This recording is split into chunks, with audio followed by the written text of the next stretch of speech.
Let's welcome to the stage with your engagement for Nils before he engages with you and talks about doing the dishes. Let's engage with him with a huge amount of applause for Nils Finger.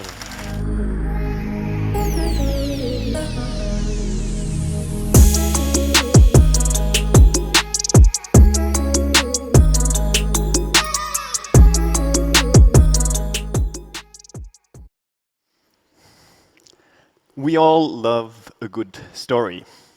It's basically imprinted into our DNA. For millions of years, telling stories was the number one, if not only the only way of transmitting information. And that's why we still find them intriguing. They catch our attention. They evoke emotions. They're a truly human way of communicating. And in many places on this earth, we still find traditional storytellers. Like Marrakesh's Jima el-Fna Square, we have Mahmoud. Mahmoud is a true communication artist who manages to capture people's attention through the magic of the stories he tells.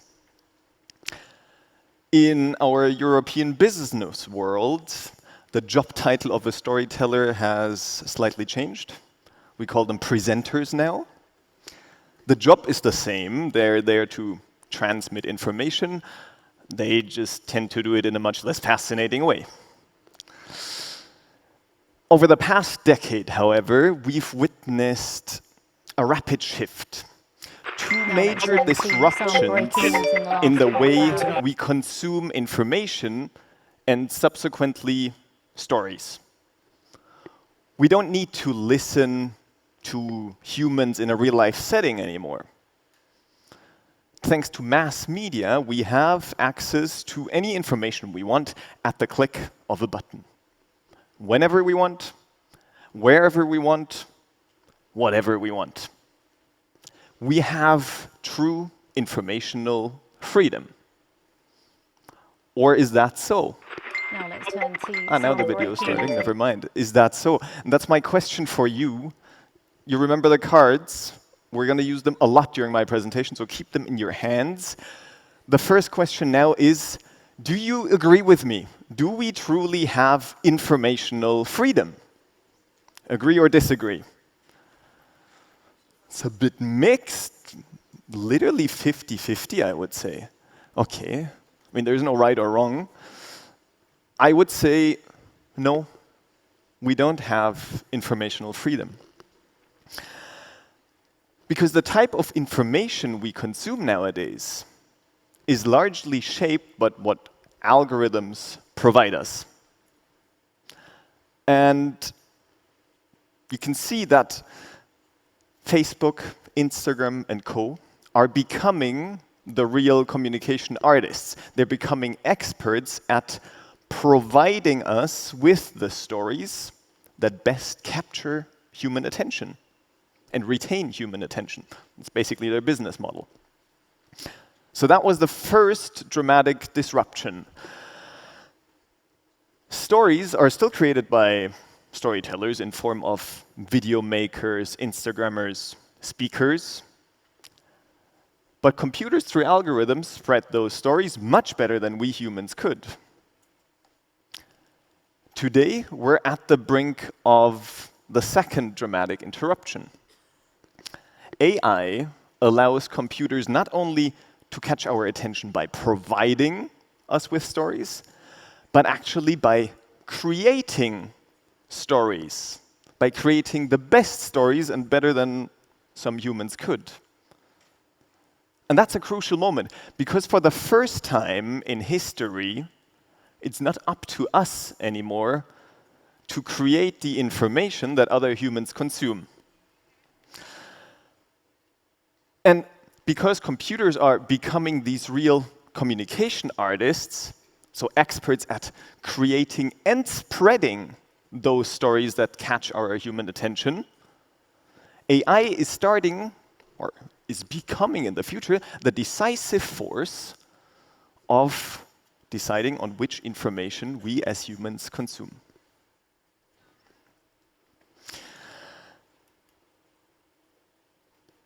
Now, where does that leave us presenters and storytellers like Mahmoud? And I would like to keep my job, but suddenly there is this alien intelligence that can do my passion, so the thing that I love, and that can do my job, the thing that I make a living from, better than I could. I recently read a quote that said, "I want AI to do my laundry and dishes so that I can write and do art." Not for AI to do my art and writing so that I can do laundry and dishes. That's very true. Presenters like me, storytellers like Mahmoud, we would like to continue doing what we do because we love it. But there is certainly parts of my job that I don't like that much. AI could have those. And if you think of your workday or your process of creating a presentation, I'm sure there are a lot of things where you could be like, okay, let AI take over. I'd be happy with that. Wouldn't that be something? So I went out there and looked into what are those moments in a creation process of a presentation. What are those moments that we could consider doing the dishes that we dislike, and which AI tools could help us work them out? So I asked around. Okay, I didn't ask real presenters, I asked AI to get into the role of a presenter. But I asked, get into the role of a usual job, office job employee or manager. You need to create a presentation. What are your struggles? What eats most of your time? Consider the whole process from the initial hunt for content over slide design to the final performance. Create 20 statements and describe the problem below. Now, it obviously gave me an endless list of 20 things, and we will not do them all today. You're lucky. We'll focus on 3 of them. And those will be getting ideas for slides. So basically, the problem is, I've got the content, but how do I convey it nicely? Problem number 2, practicing the talk. I know I could improve, but I just don't have the budget for a coach. And number 3, performing on stage. Public speaking is my ultimate nightmare. Can't someone else do that for me? So I checked and tried a lot of tools. Now, Trump would probably say, I've tried all the tools out there, the best tools. I've tried them all. but that would be a lie. If you do indeed want to try all the tools out there, there is a page for that. It's literally called there'isanAIforthat.com. And it lists all the AI tools. I cut down on the notifications now because I get daily updates. There's new tools for this and that. You can try a lot. I will focus on just a few today. All right, let's move to problem number 1, getting ideas for slides. So I've got the content, but how do I convey it nicely?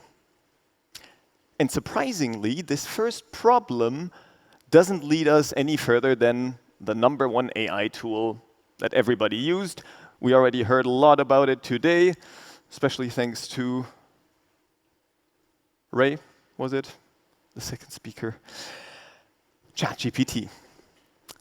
When I first heard about ChatGPT, I don't remember the exact date, Simon, sorry for that, but I remember vividly I was at a good friend's place, and since working from home, COVID, this friend calls himself a work illusionist. So basically, his main goal at work is trying to reduce his hours to a minimum without his boss noticing. So it came at no surprise that when there was a tool coming out that was supposed to kind of help you replace some of your work, he was an early adopter. So We're having a few beers, trying out some things, and at some moment it comes to me, wait a minute, what if it could do my job as well? And that's how I wrote my first prompt. Make me a presentation on, I don't remember the topic, XYZ. So literally the briefing you would hate to get from your boss, because it forces you to do the most generic presentation. There is no background info whatsoever. And guess what ChatGPT did? It gave me the most generic presentation you could imagine. And I dropped the idea. A few months later, and I'm creating images on Midjourney on a really regular basis, I get to the point where I'm like, well, this AI is maybe not so bad. Maybe I should give ChatGPT another try. Now, we will never find out if it's because ChatGPT actually improved or my prompting skills improved. I will leave that up to you. But the outcome literally blew my mind. Let me show you exactly why. So instead of telling ChatGPT to do a full presentation, I decided to focus on only a visualization idea for a smaller part. And I gave it way more input than before. So what I said is, for our weekly team update, I need to give a presentation on how AI can make us more efficient. So I gave it the setting. Second of all, in one section, I'd like to compare 3 AI chatbots, ChatGPT, Gemini, and DeepSeek. The content of this part. Third, I need a slide that supports me as a speaker, so the actual task that ChatGPT is supposed to take over. Give me 3 options. It's just that I like to make it give me options because I'm never happy with the first one.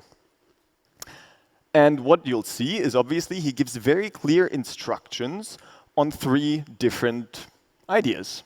So he said, OK, first one, a comparison table. He says, this is your layout, compare in terms of speed, creativity, and so on. The second one he gave was a radar chart. And the third idea was persona cards. So again, there are 3 simple persona cards. You give them a bit of a fancy name like the all-rounder, the Google Insider, and so on. And this is already pretty cool. What I find especially exciting, with the 3 options, he actually makes them more and more bold. So the first one, the comparison table, wouldn't be my thing. It's pure data facts comparison. The second one, the radar chart, is already a visual comparison. And the third one is already going into a metaphor. So that's pretty cool. What do you think? Agree, disagree? Agree. You don't need to be nice. You can also disagree. No disagree, OK. I was counting on more disagreement because it gets even cooler, but we can skip ahead if you want. One cool thing that you see on the bottom, he actually adds a little speaker tip every time. So not only does he describe the slide, but tells you how to interact with this slide. And this is already nice, but let's take it another step further. What I did is I defined my presentation's goal. So what I told ChatGPT is, nice, let's be a bit appreciative, but I want to truly inspire my audience. And then what it does, it comes with 3 examples again. The first ones were already cooler than the metaphors, but we'll skip those and look at the third one. And the third one is not working. Yes, it is. The third one, he actually says, if your goal is to inspire, doing something different from a typical power slide can amplify your impact. So he literally tells me, no, your idea of doing a PowerPoint slide was stupid. Do something else because you actually want to inspire. And then he goes deeper. OK, what you do, you print 3 big cards, stick them on a wall, and under each one you place sticky notes with their strengths, use cases, and limitations. Now, once this is there, now that the team has an overview, you ask the team which one would you use for your daily task.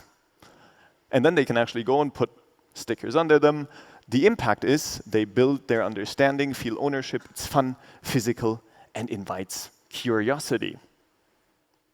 Now, isn't that something? Now I would say everybody agrees, but you already agreed before, so no need to. And that brings me to my first key takeaway. We can conclude problem number one. I have the content, but how do I convey it nicely?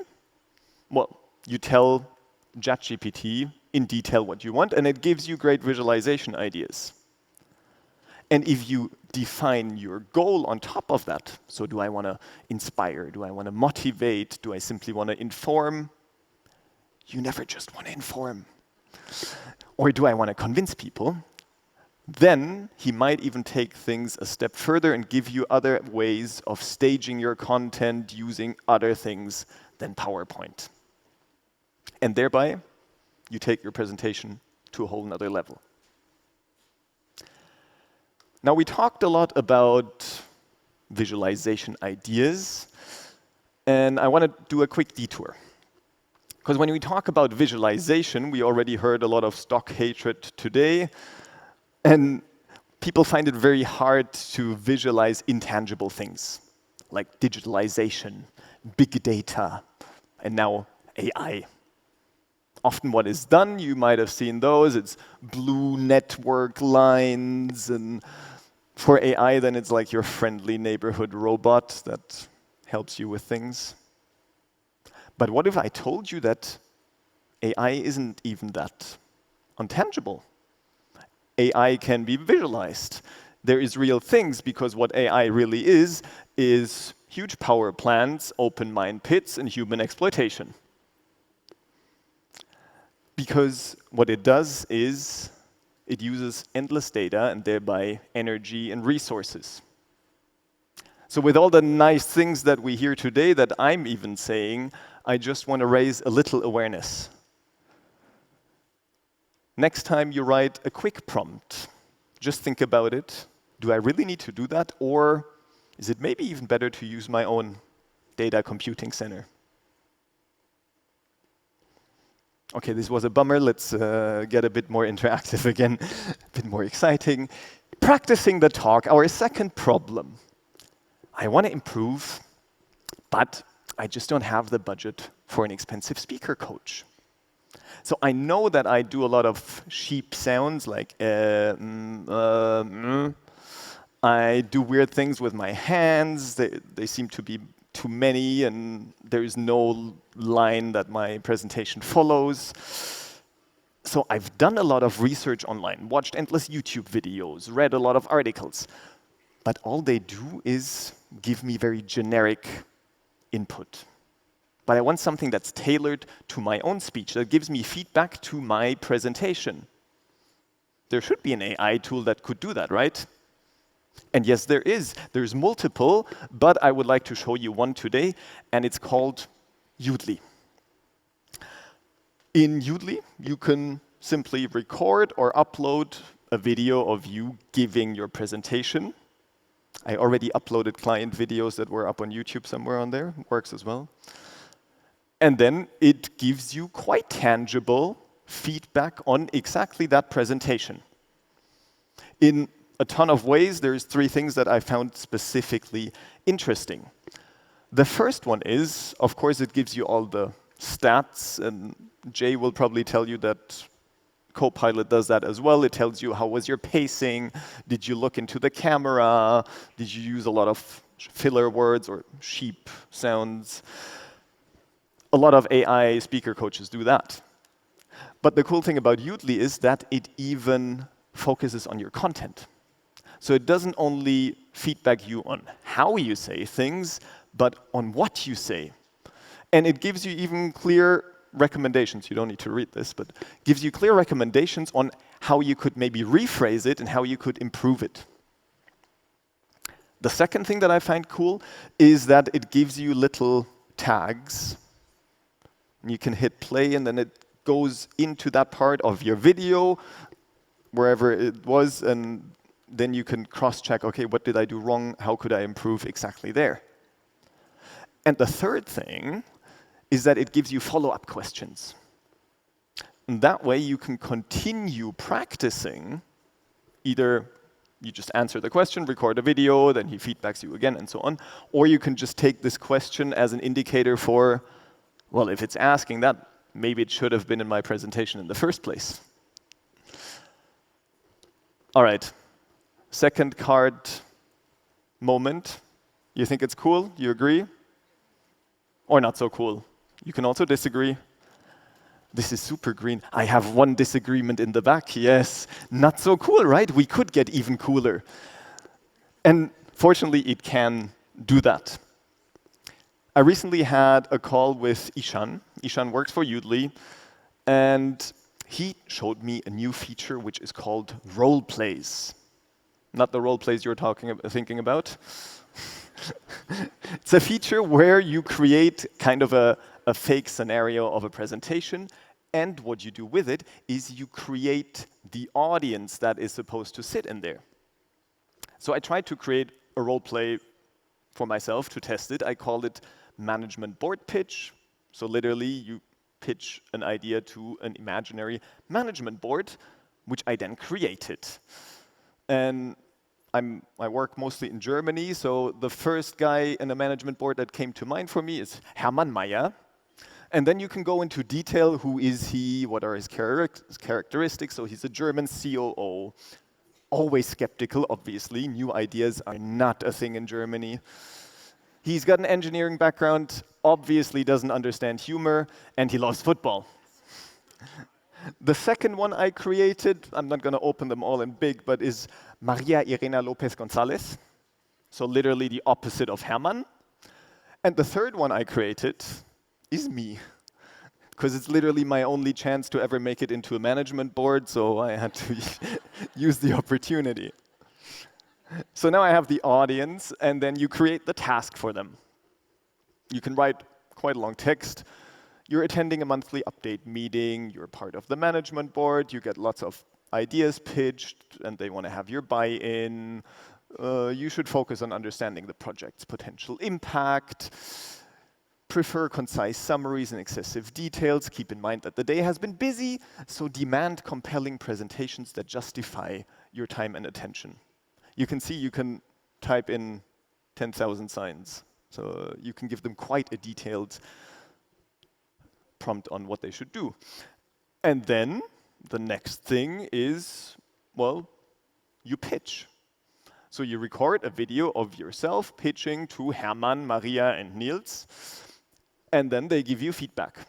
So all the feedback UI that you saw before will then be filled with their potential feedback.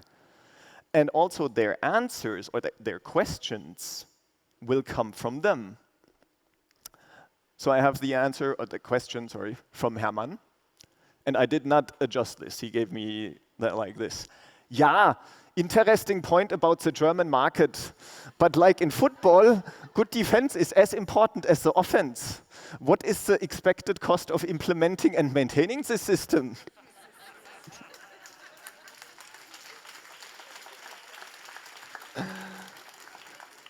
So as you can see, they take it very serious with these roles. And I mean, I continued playing this. We're not going to look at it, but literally every question had a football metaphor in it. So this is pretty cool. But at the same moment, I was thinking that actually this is taking away my job as a speaker coach, because I could not get into the role of Hermann as well as this AI could. But fortunately, Ishan, still on the call with him, he was there to ease my mind. And he told me, Nils, you know, we are not planning to replace speaker coaches like you, but we plan to do your dirty work. So the 60% that is very time-consuming for you and money cost-consuming for your clients, we want to do that. So be an addition to you, and also be there for those that simply can't afford you. And it eased my mind, and it gave me my key message for chapter number 2. Udly can do a real coach's dirty work. So literally it says it can do my dishes. And on top of that, It can deliver coaching access to everyone, especially those that don't get budget from their bosses to pay a real speaker coach. All right, we've got content, we've got slides, we've practiced, but now we get to the scary point. The number one fear of mankind, and the number 3 on my agenda today. Performing on stage. Public speaking is my ultimate nightmare. Can somebody else do that for me? And the answer is pretty simple. Yes. And that someone is called HeyGen. HeyGen can create stunning avatars that do your dishes on stage with stunning quality. And that in any language or dialect you can think of. You simply upload a 2-minute video of you speaking into the camera, and HeyGen will create your personal avatar. Afterwards, you can input either a voice recording or simply text, and it'll turn it into a video with facial expressions, gestures, pauses, and so on. Just like this one. Sign time. Do you think this solves the problem? Agree, disagree? More disagreements this time. Okay, a lot of disagreements. Okay, what was off? What was not that good? Synchronization. That's a technical problem here. Usually it's synchronized, but it's not personal.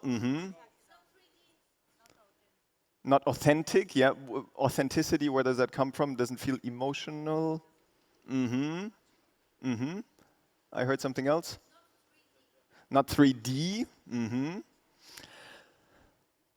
We heard a lot of things, and very convenient for me, HeyGen decided to do a keynote to release their newest updates on Tuesday, so that I had to potentially include all of that in my presentation that was obviously already done by that time, because it was very timely. Fortunately, they didn't roll out the tools yet, so I can just talk about the new features, but not show them to you. So they released this new thing that is called Avatar 4. And within that, they tackled exactly 2 of those points. So it's not really, doesn't feel really emotional. Also, the gestures were a bit off. And they're going for one of those. They call it gesture control. So next to the 2-minute video input that you give them, you can now upload or record little snippets of you doing any kind of gesture. A wave, pointing at me, pointing at something, 1, 2, 3, whatever. And these snippets, you can then, in the text, decide, okay, if I say yes, I want to do a thumbs up, you can mark the text here, say insert gesture, this and this, and he will smoothly include that in your video. Second thing they're going to do is voice director. So now you heard the voice, it was my voice, created from text only, so that's already impressive in any language. But it was a bit monotonous. And what they are going to include is you can write a prompt that explains how the mood should come across. Is it supposed to be funny, excited, motivating, a bit dramatic? And that way you can adjust the voice as well. So now, with all these new features in mind, could that be a solution? Honestly, for some people, why not? Even that video, I would say it's in the top 30% of what I see on a daily basis in terms of people presenting. But for me, as a more experienced speaker, this is not necessarily an option. It takes me longer to create this video, to tell them, okay, use this gesture here, this there, sound excited there, more dramatic here, whereas I could just record myself.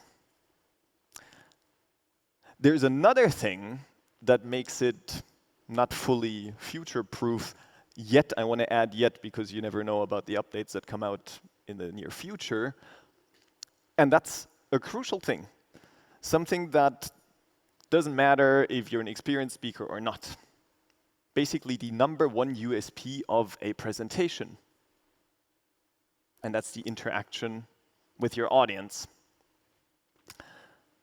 So while HeyGen actually create stunning avatars, they can't yet interact.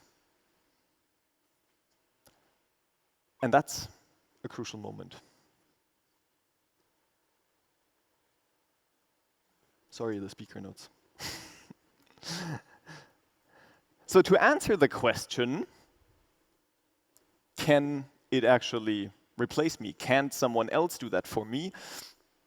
Yes, but I wouldn't advise you to. Let me explain why. Basically, right now, we are at a sweet spot. On one hand, AI-generated stories are becoming so good that the benchmark is being set higher than ever before. On the other hand, with a lot of communication moving into the digital sphere, people are craving for real-life human communication moments. Therefore, presentations actually become unique opportunities of getting our messages across. But you better present them darn well, because otherwise an AI could have done it much better than you. However, you're lucky, because those tools that are bound to outperform you are at your hand. You can actually use them. You have these communication experts at your hand, and you can let them assist you. You can let them do the dirty work. You can let them do the dishes. And then you get the fun moment for yourself, the moment to shine on stage. Thanks.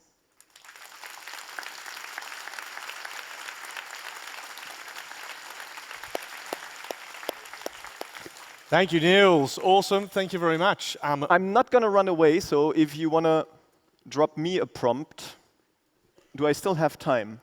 I still have 3, We've got a few 4 minutes for some questions as well. Indeed, Yeah, exactly. there are some questions in the audience. Then yes. do make yourself known. It's on. Indeed, we're going to be videoing some stuff as well. You look good in Social glasses media. there, Nils. Actually, they suit you. Over. Nice. Yeah. Okay. I'm over here in the corner. So. There we go. Yes. Yeah. Well, thank you very much for your presentation. I have a very different question, I guess, to the main point, which is to just get your point across, which is, isn't a large part of presentations the ability to do them? Isn't authority a big part of rhetoric?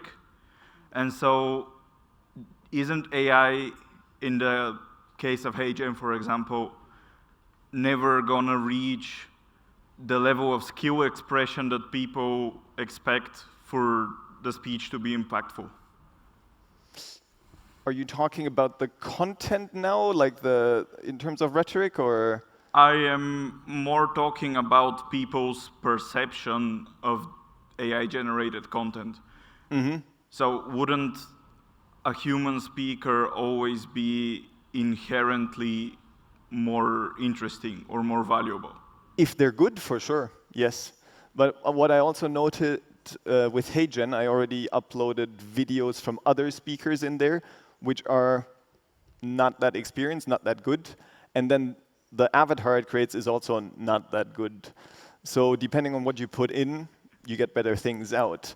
But like I said, or you probably know it yourself, sometimes you have some proper lame people on stage, not necessarily on stage, but in a meeting room where you're about to fall asleep. And then, honestly, this can be better. Yeah, thank you. Do we Other have questions? another? We've got time for another question there as well. Pop have your hand time. up and we'll throw something at you, probably the microphone. Or stand up as well. We've got questions for Nils. Otherwise, hey, you know, after this session today, there is the networking bit. You've been pretty good so far.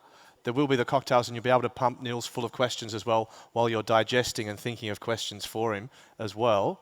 But I think we might leave it there, and thank you very much for coming on stage. Thanks Big round a of lot. applause for Nils.